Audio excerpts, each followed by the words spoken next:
Good morning, everyone. Welcome to our third annual Windsor Veterans Photo Share.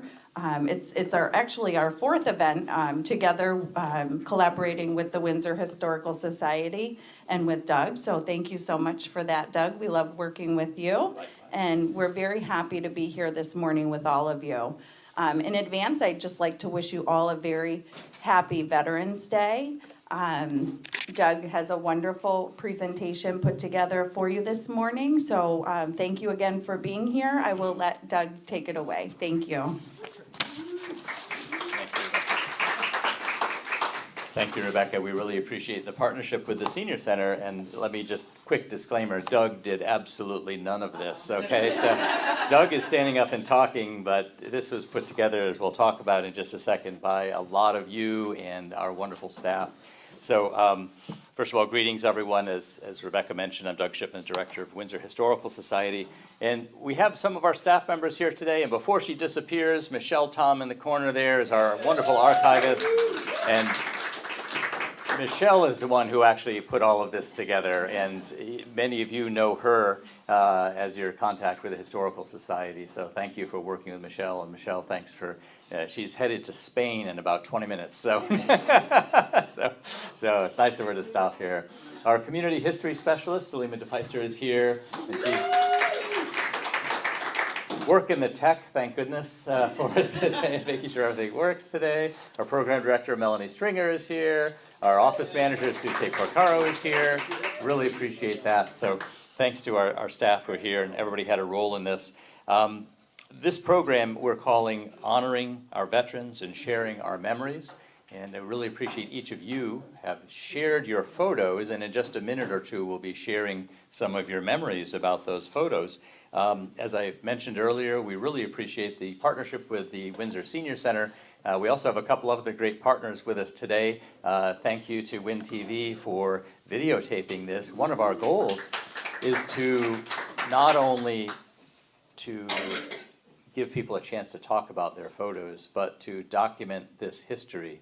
This is part of Windsor's history, and so we're building our photo archive, we're building our oral history archive with the photos and the stories that you all tell through this program. And WinTV has been absolutely instrumental in doing that for many, many years, and we appreciate that continued partnership. And then today, we have a new partner for this program. We're really thrilled to have so many members of the Abigail Walcott Ellsworth chapter of the Daughters of the American Revolution. Let's hear it for the DAR. All right. Not only do they bring a great display, and they have poppies and things for all of the veterans, however, you know, often we don't get that many female veterans that talk.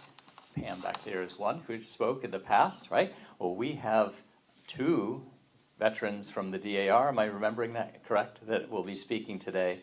So not only were their ancestors patriots, but they themselves, which is really cool. So we'll get on with that.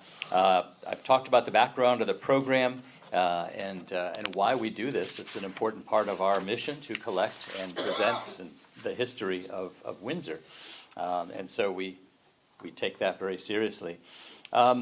We want to make this as interactive as possible, and for me to do as little speaking as possible. I'm really the introducer, and then each of you will be the speakers that have brought in your photos and have some stories to tell.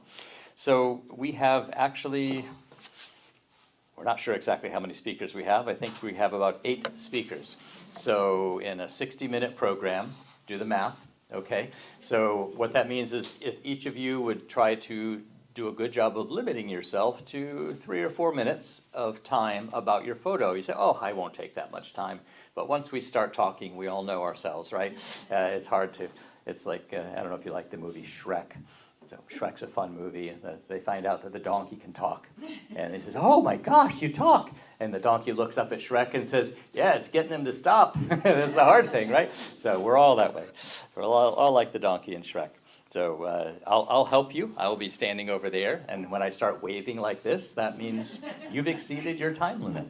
So out of courtesy to the other folks who have brought photos and also want to share their stories, please do that for us, if you will. So without any further ado, We have a few people we weren't sure if they would be able to make it today, so I'll call a couple names, and if they aren't here, we'll just go on to the next person and hope that that individual will be able to join us next time we do this, because this has become an annual program, and we really appreciate the opportunity to honor veterans through the program. So our first veteran that we had planned to showcase was a gentleman named John Bednars. Is John here? John Bednars? No? Well, you see his photo. Hopefully he'll come next time and share his story. So our next veteran that we're showcasing is one of our female veterans. We're really excited to invite Jane Broderick-Lewis to the podium to say a couple of quick words about her photo and how she got into the military. Oh, gosh. Now, I know you recognize these photos because you gave them to Michelle. So, I really had to dig for them. There you go, Jane. I can't tell you how far and how long I had to dig to find those photos because we're going back a lot of years. But I went into the Army from Springfield, and they had a wonderful program at the time called Stripes for Skills. I had not finished my bachelor's yet. Uh-oh, did I break it? No, you didn't, but that's And I had an idea that I could travel and get Uncle Sam to pay for education, both of which I did, which is really nice. What I did was went into the Army and came out of boot camp as an E3. Didn't even know what things I was supposed to salute. Got to Germany, and based on my experience in civilian life, I was a drug and alcohol counselor. This was during the time when a lot of our veterans were coming out of the Vietnam War. I joined at the tail end of, I'm still a Vietnam era veteran, but many people had problems with drugs following their horrific experiences in Vietnam. And there were a lot of political implications about drug testing and people wanting to get in and to get out. But it was a different time. When I went into the Army, it was the Women's Army Corps. It started in 1942 or 43 and ended in 1978 when it was disbanded and all service members were integrated. So during that time, women were not allowed in combat positions, although nurses certainly saw their share, who were coming home from Vietnam and were not properly honored. And please allow me this opportunity to honor you today, because it's long overdue. Thanks for listening.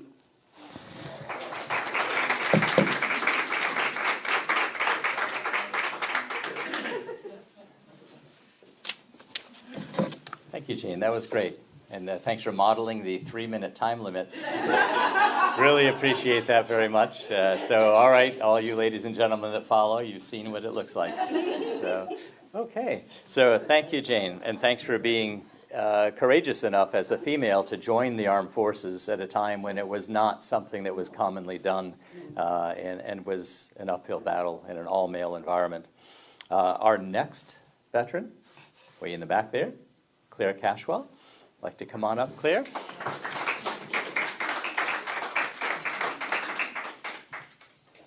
Another female veteran? There you go, just be careful. Thanks. Good morning, everyone, and to all our veterans and the families, thank you for your service. This photo was taken at Fort Dix, New Jersey on the day that I was put on bed rest for a blister on my foot.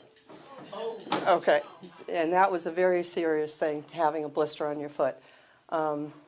They said you can, get into your suitcases, get out your makeup and makeup, makeup. I don't wear makeup, but took this. I do want to tell you a story of when I was over in Sinop, Turkey. I was there from 81 to 82, and during the wintertime they had the worst snowstorm in 25 years. We had to take a van from our base out to our work area. We had no windows in it, so we had no idea what was going on. And our shift change came in, and they're like brushing themselves off. It's like, what's going on? They said, well, it's a snowstorm. Oh, okay. They had 25-foot drifts against our barracks. But as we were driving back into our base area, we looked, there was an MP Jeep on the side of the road, off in a ditch.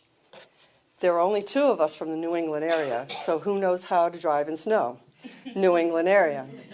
So we get out, and there's 15 of us in our van. It's like, everybody out. Why? We're putting the Jeep back on the road. 15 of us picked the Jeep up, and then the guy said, I can't drive this. He says, I don't know how, I'm from California. Okay. I looked at the other girl from New England. I said, you know how to drive a stick? Nope. So I do. And the MP's like, I can't let you drive. I'll get in trouble. I said, well, you can sit out here and freeze, or you can get back to the base. He made the decision that he wanted to go back to the base because they were calling all military vehicles back to have chains put on. So we got the Jeep back to the MP station, and the sergeant looked at me and goes, what are you doing? I said, I drove your California guy back in. I got to get into my van and go back to the barracks. So not only did the poor little private get in trouble for letting me drive the Jeep, but I got a pat on the back for doing that. And I said, well, there's only 2 New England people on this base. I was one of them. And I was happy to get everybody back safely to the beach, or to the base.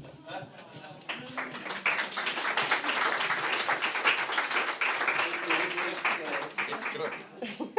Thank you, Claire. I love that story. Thank you, Claire. That's a great story. All right. Yeah, one of the many advantages of being a New Englander. We don't always think about that when it's January or February. We don't consider it an advantage to know how to drive in the snow, right? But go somewhere else. Thank you, Claire. All righty. Our next veteran speaker, Jim Hayden. And here's Jim. Yes, I appreciate it. And Jim, if you'd like to say a couple words, that would be fantastic. I thought you might. There you go. Thank you. I am technically a Korean War veteran. I was in just before the end of the war. And I was sent to Camp Gordon, Georgia, to radio school. And my MOS was a 1066, which back then was a high-speed radio operator, Morse code. And from Georgia, I went to Fort Lewis, Washington, which I thought was being sent to Korea itself. But instead, I was lucky. If you call it lucky, I was sent to Alaska. And that was before a state, so I got overseas duty. And that's where I spent most of my time, and that's it. Thank you so much. I'm glad you changed your mind. Thank you, Jim, and thanks for changing your mind. He was originally not going to say anything, but I'm so glad because those anecdotes. So I don't want to say too much about our ages, but I was born in 1959, and what happened in 1959? It's when Alaska became a state, right? So if you served in Alaska before 1959, it was not a state yet. That's pretty cool. So really a part of our history that we don't think about that often. Thanks, Jim. Thank you very much for your service and for speaking. So I don't know if Michelle Stillman is here. It is Michelle. I was hoping that was you that came in the back. So Michelle's going to talk about her dad. Her dad is still with us, thankfully. He's just not able to be here today. John Pastuska was a Vietnam veteran. And would you like to talk about your dad a little bit? Yes, We had the privilege of meeting him just the other day at the Historical Society. What a great guy. Here you go. So my dad's a Vietnam veteran. Thank you, Baxter. This is a picture from the dedication of the Vietnam Veterans Memorial. And we had a very difficult time growing up. My dad's a veteran, and it was messy. He came back very, very hurt, very wounded, and very distant, even but that was where my dad was at, and he had a lot to cope with from coming back from all that he experienced. So I was 10 years old, I'm 50 now, and I was at the dedication of the memorial. And my mom wasn't going to let me go because I had to miss school. It's a big deal. But I went with my dad, and that forever changed my life, seeing all these veterans weeping, just feeling every emotion, just the camaraderie amongst the men there, and seeing my dad at the wall, honoring his friends. It was a lot to take in then, and it's still just, because it changed how I saw my dad, and my appreciation for veterans. One of the memories I had from being there was there were veterans from all over the country, and some of them, similar to our family, were very broken, and one man had not seen his daughter in many years and was about my age. And I remember being hugged and embraced by these veterans, and it wasn't, for a 10-year-old, you might think that's creepy, but it was just so genuine, and it just stayed with me that it really meant something. It meant something that I was able to be there with my dad experiencing this. And we were fortunate enough that someone took our picture, and it was in a book on the commemorating that day. My dad's relationships with his buddies are just incredible, and I've just come to appreciate so much the relationships that they have with each other all these years later. I don't know them well because they're all, it's a very special type of bond that they have between one another. But I've just come to appreciate them as family at a distance. And it's hard because now, as my dad is getting older, these gentlemen and these buddies are passing away, and I'm just seeing a whole nother, kind of just layer of how so many years later, from their experience serving, how they stand by each other, how they travel. I don't think the picture's up here, but one of their buddies is from Alaska, and you were mentioning Alaska. One of the men that they served with was from Alaska, and there's a bridge now commemorated in his memory. He died serving, and so all of these veterans from their unit, the 1/9th Marines, they're termed the Walking Dead. I believe that's because they saw a lot of loss over when they were serving in Vietnam. They went and they, together, so many years later, they show up, and it's just incredible. So I'm just very grateful for everyone here that has served.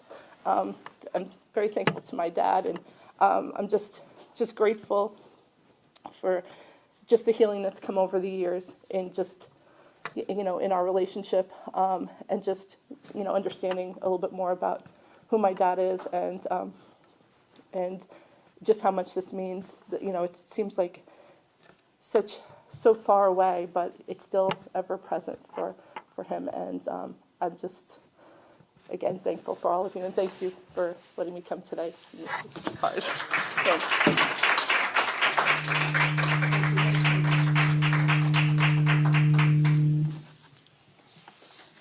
Michelle, thank you so much. Glad that you could be here today. Thank you for coming. And as we said, Michelle's dad, John, came into the Historical Society last week, brought all these amazing photographs of himself. And I don't know if the fellow pictured with him here is the guy named Irish. Is that Irish? But he seemed to be a real prominent veteran friend of his. And then he also shared that he didn't even know this photo was in the book. Some friend, is that right? Some friend found it and sent it to him. And here he was in this, nationally published book with his daughter. It's very, very cool. So thanks for spending time with us today and sharing those thoughts. Our next two speakers, I'm pretty sure Joyce is not here. Joyce Peoples is going to talk about Ronnie Peoples, so we'll skip over them, and hopefully Joyce can come next time. And then the next person, Pat Pope, was going to speak about Preston. Pat, are you here? Oh, excellent, thank you. I wasn't sure. So, Pat, would you like to come up and say a few words about Preston Pope? And Preston Pope was a World War II era veteran.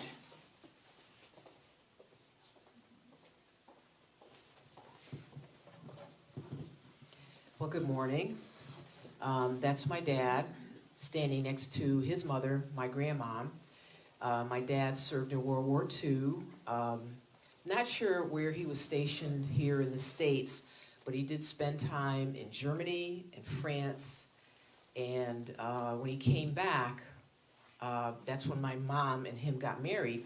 One thing that I always remember was that when my dad returned from World War II, he somehow managed to get a dagger off of a German soldier, and he brought the dagger home, and it stayed in its sheath forever. And I remember taking it out, looking at it, it had a swastika sign on it and everything. It was beautiful. But when we sold the house, which was on Park Avenue, my brother confiscated the dagger. So it's no longer with me. I also have a cousin that served in Vietnam, Kenny Pugh. I couldn't find any pictures of Kenny at all. Kenny did not return home. So he was, we think about his honor. I'd just like to say thank you for serving, because I do, have a special place for veterans. So thank you for serving, you veterans out there, and may God bless you.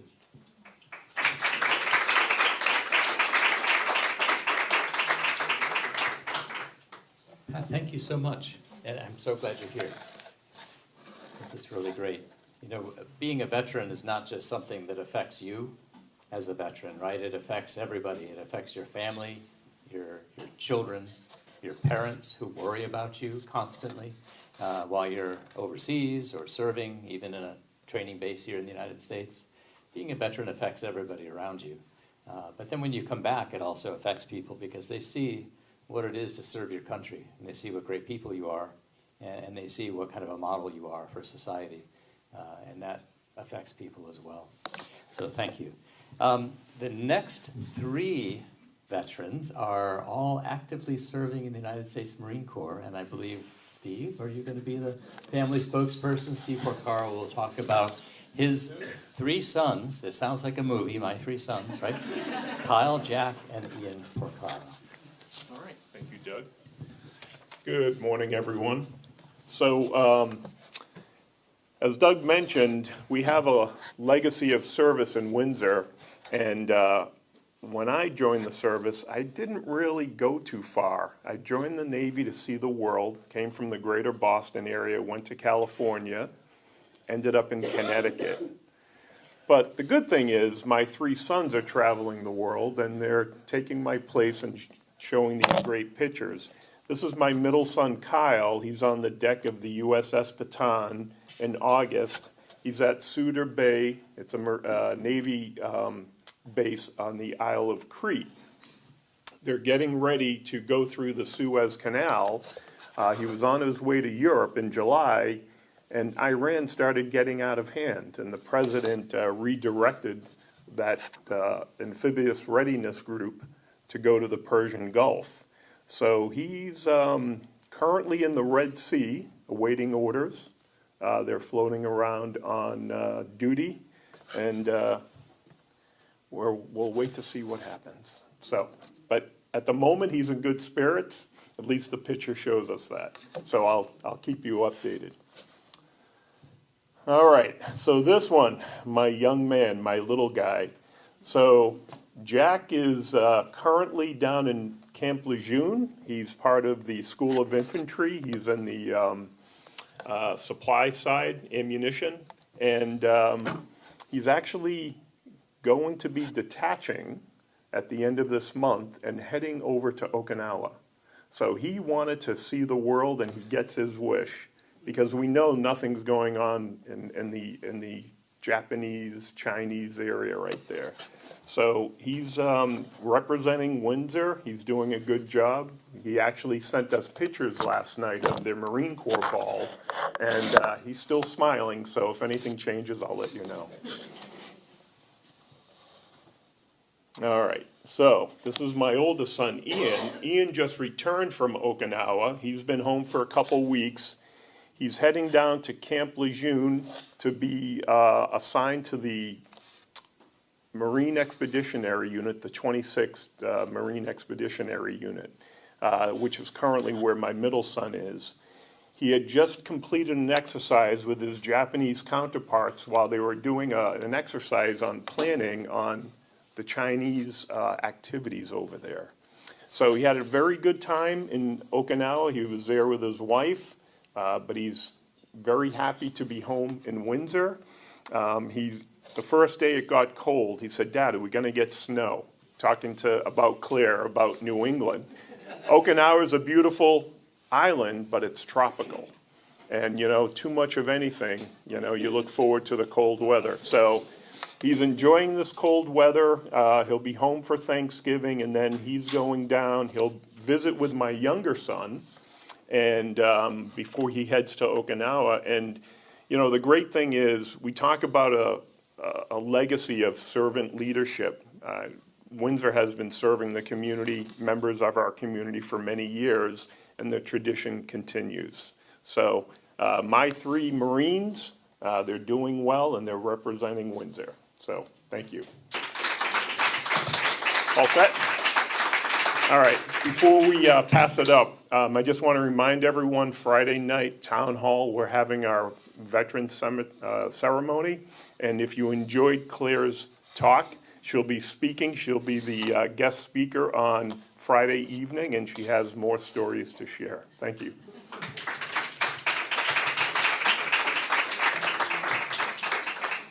Thank you, Steve, and thanks for putting that plug in, because I would not have remembered to do that, so really good. We all work together on this. So our next veteran, in the back corner, Art Provost, is here to talk about his service in the 1970s. There he is. Look at that handsome guy, and he still has all that facial hair that he had. I look about 14 years old.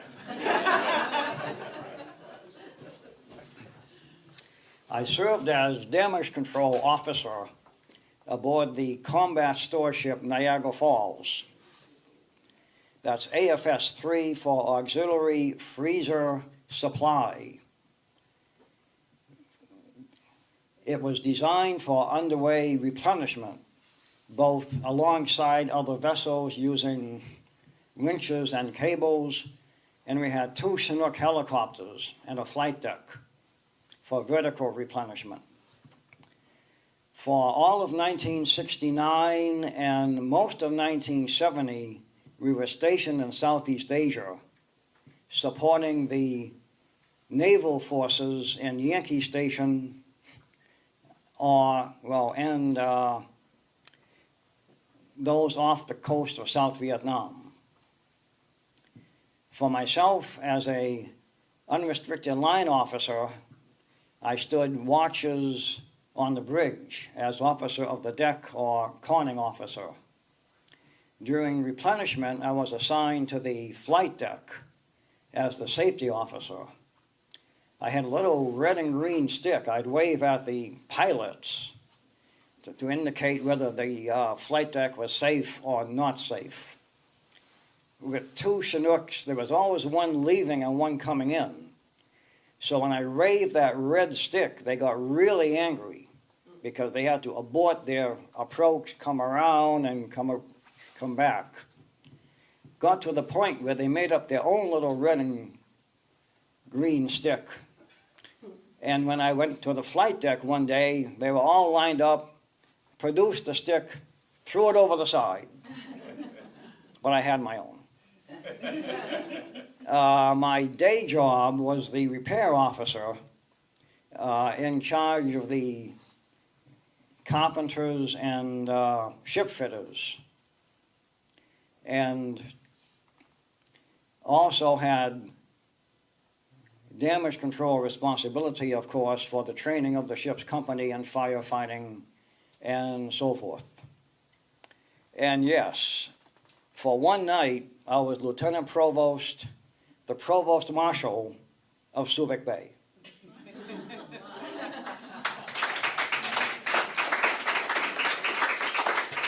Thank you, sir. Thank you so much.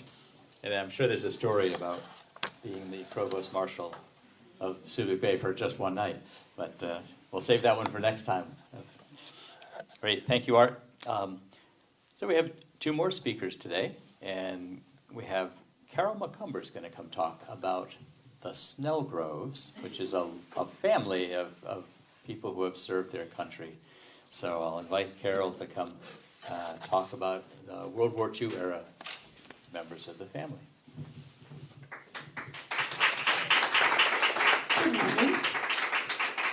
So this is my mom, Jerry, and my dad, Jim, and they were in World War II in Air Force, which was Army Air Corps back then, and they actually met in the service.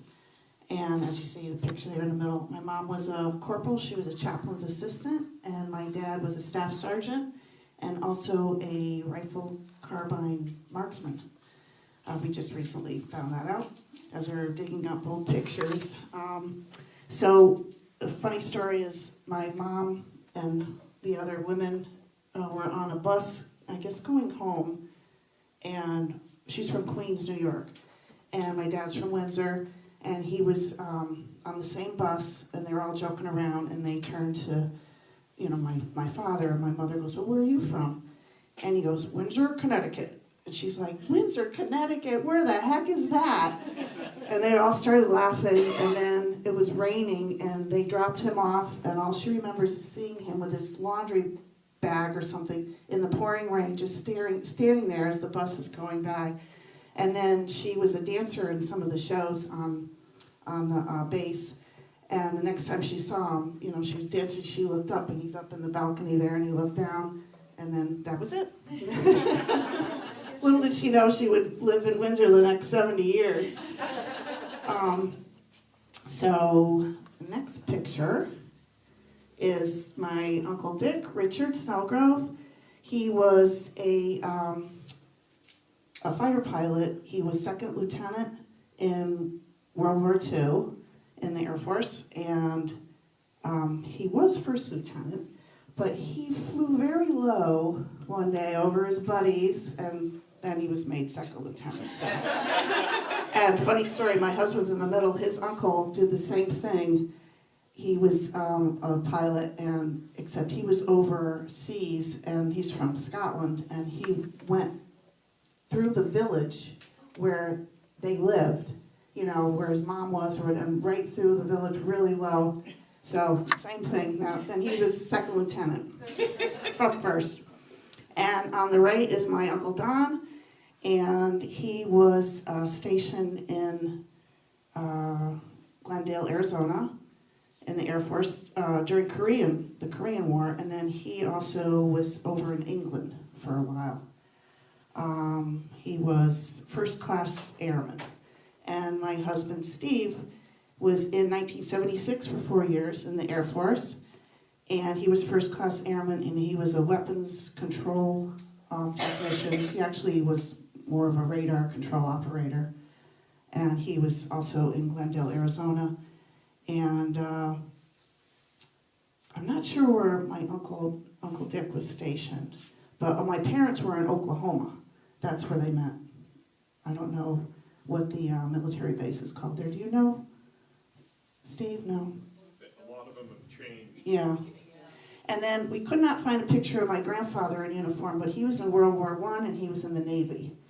And he was stationed, I believe, at Fire Island at the time. And he said it was pretty funny the first time they all went out in the ocean on the boat, so many of the guys got sick. He kind of thought that was kind of funny, being in the Navy and you're going to get sick on a boat. But yeah, he was in for quite a while. But very big military family, and I thank you all for your service. Thank you.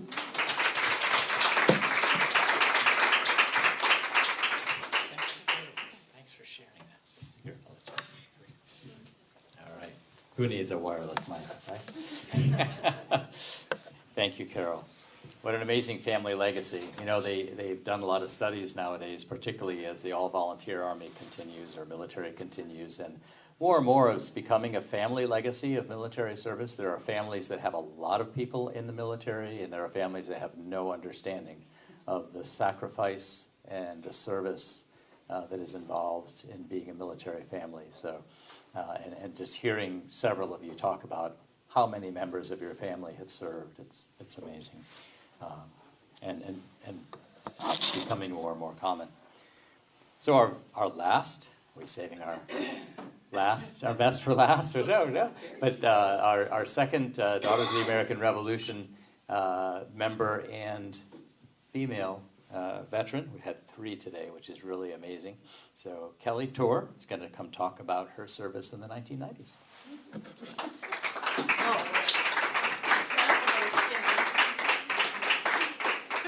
There you go. Got your Air Force. Hi, good morning. I'm a conundrum. I served in 2 branches. I started out with the Army. I was a guardsman. I was a cook, well-fed, always warm. God, that was 8 days after my 18th birthday in 91. Left in February of 92 for Fort Jackson, South Carolina, where you went before me. That's it.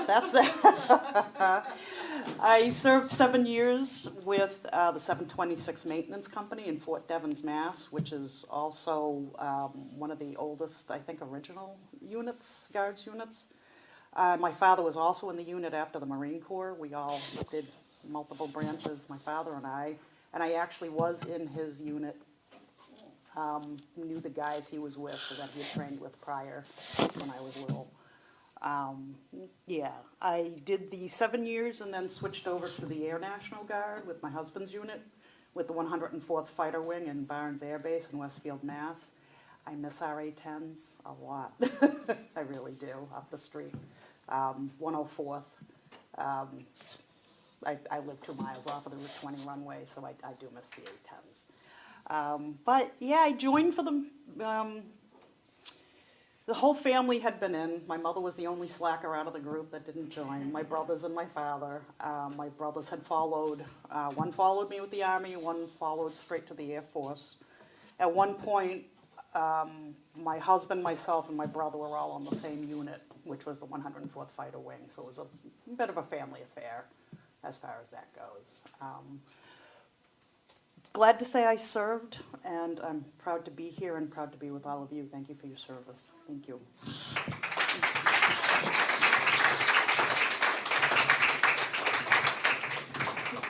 Hey, Kelly, thanks so much. Sorry, I'm in the back trying to take photos and put them up on social media while everybody's talking, so not as attentive as I should be. But wow, what amazing, also looking at the clock, you all are the most efficient veterans we have ever had. Because usually our challenge is not to fill time, but to how do we let that person know that their compelling story is now 20 minutes into our time. So thanks all for being brief. If those of you that have shared these wonderful photos would like to share any other information with Michelle, Tom, or the Historical Society, if you later on find, oh, I have a medal, or I have a uniform, or I have some documents, those are the kinds of things that Windsor Historical Society is here to collect and preserve as part of our town's history. You know, when I came back from Iraq, I donated my uniform to the Glastonbury Historical Society because that's where I grew up. And I thought, oh, well, you know, they'll put it in a box and maybe 100 years from now they'll dust it off and they'll do some exhibit on people. 2 weeks later, my uniform is up on a mannequin. And I got people coming, hey, I saw your thing over there. I was like, oh my gosh, it's supposed to be. So, you know, you never know. Our history is current and you're part of it. You're part of that history. So thank you so much for being a part of it. I want to just make sure that I don't skip over some things. And Janet Ellsworth is here as the leader of our DAR team, and I know you have like a raffle or something. Would you like to do the raffle now? Because I know everybody here is getting to participate. Does everybody have a raffle ticket, first of all, so that you can, okay, maybe your colleagues can make sure everybody in the room gets a ticket. If you don't have a raffle ticket, raise your hand, and somebody will come around and make sure you get a raffle ticket, and then we'll do a nice little drawing. I think someone missed. Okay. Yeah. There you go. We always strive for equity, right? Everybody should get a ticket. Raise your hand if you don't have one. There you go. Excellent. Thanks so much. And I think the raffle prize is an old Bart's t-shirt. Am I right, Don? Is that? Oh, yeah. Yeah, sure. Now, most of mine lost their lives at a bonfire in my backyard. Well, while we're passing out raffle tickets, I do want to just say a special thank you both for State Representative Jane Garibay for being with us today and for soon-to-be former mayor of Windsor, the longest-serving mayor, Don Trinks, who's with us today. Thank you both. Really appreciate it. You know, it shows how much your service is valued when our town leadership comes. Last time we did this, we had the superintendent of schools here, who's also a veteran, but also spoke about his service and thanked all of you, and actually stayed for the entire program because your stories were so fascinating that he couldn't go. So thanks. So Janet, are we ready for this? Fabulous. Do you want to describe the prize and then you know, do a little drawing thing? Okay, sure. I'll give you the mic. There you go. All right. Thanks so much. I have many prepared remarks because I would be the one who would go way over. So I'm not going to go through that. But as a region of the Abigail Walcott Ellsworth chapter, we do want to thank you all, and I hope that you will take a moment to visit our table. We have some giveaways, and we also have our raffle. We are based, as a chapter, we are based at the Oliver Ellsworth Homestead. So we are very supportive of the homestead, and we do have some fun things for you to take. So please help yourself to anything that you see over here. I think we're ready for the raffle. Maybe I'll have Doug do the... You want an honest broker, right? That's right, that's right. Find the bucket. So I need 4 of them. Here's one. Do you want me to All right. just? Yeah, read them off. Do you want me to read them off? Oh, I get to read them all? Okay.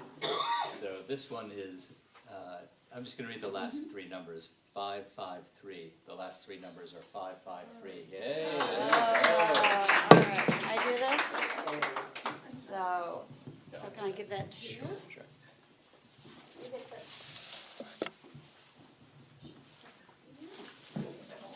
All right, so I'll just go ahead and draw the next one, and Janet can dish them out. And since nobody's name is on it, it doesn't really matter. The last 3 numbers on this ticket are 557.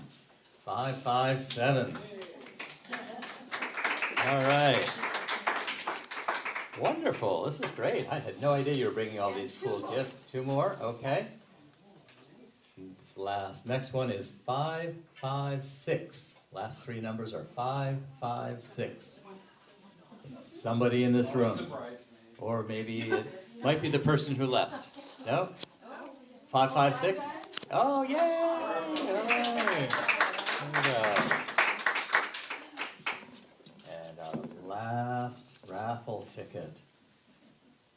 Last 3 numbers are 561. 561. Bingo! Hey! All right. Janet, thank you, and thanks to all from the DAR for joining us today and partnering on this. We really appreciate it. Yes, sir. Did you? Could I speak What? About what? about that picture? Oh, well. You would have served with him, right? Did you serve with him? We were honored to receive from the family of Bill Best some of his Marine Corps certification. And we're actually installing a new exhibit in January that'll open in February that has not his Marine Corps uniform, unfortunately, but will have his police officer uniform here. And sir, I'd be very happy if you'd like to speak about him. Thank you so much. Thank you. And tell me your name. Frank Collins. My name is Frank Collins. I hate to admit it, but I'm 80 years old, and I've been in the same house in Windsor since I was born. As the mayor knows, he's such a newcomer to this town. But my military service, I went in the United States Air Force in 1961, and I got out in the middle of 1966. I did tours in Turkey, Libya, Vietnam, Philippines, and then I got out. But when I got out, that's the important part. I got out in 1966, and I went to work for Command Aircraft for about a year. And then I said, no, I got to find something better to do. So I joined the Windsor Police Department. Prior to going into service in 58, 59, 60, 61, I worked on the Windsor Ambulance, which was run by the Volunteer Fire Department. And that's where I first met Billy Best. And he was, I don't know if anybody ever met him. He was a very imposing person. You got the impression that if he wanted to throw you out through the side of the wall over there, he'd do it, you know. He was a very powerful person. But in 1966, I joined the Windsor Police Department, and I worked with Billy Best for several years before he retired.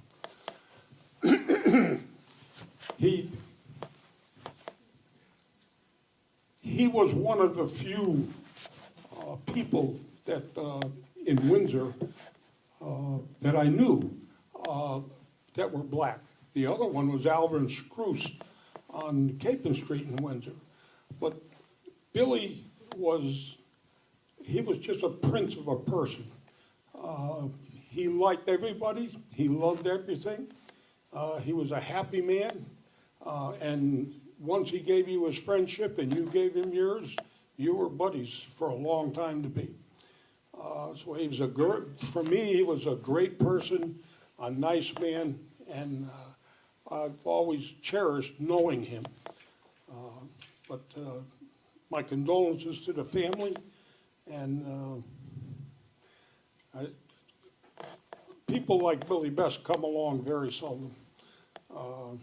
He was a Windsor citizen, 100%. Thank you very much.